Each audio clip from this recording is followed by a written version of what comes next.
मुफ्ती सलमान अजहरी साहब के केस में गुजरात की भाजपा सरकार ने जुल्म की सारी हदें पार कर दी है। ऐसा लगता है कि मुफ्ती साहब को जमानत के बाद वो छोड़ना ही नहीं चाहते हैं बाहर और जेल में ही रखना चाहते हैं। 3 एफआईआर कराई गई, तीनों एफआईआर में मुफ्ती साहब को जमानत मिल गई फौरन।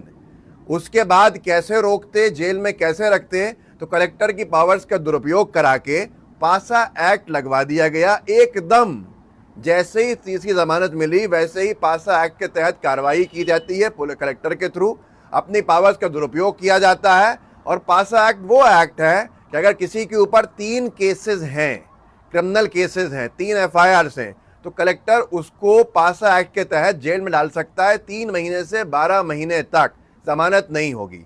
मुफ्ती सलमान अजहरी साहब के केस में एक भाषण को तोड़ मरोड़ के पेश किया गया। उन्होंने किसी धर्म का, किसी समुदाय का नाम नहीं लिया था।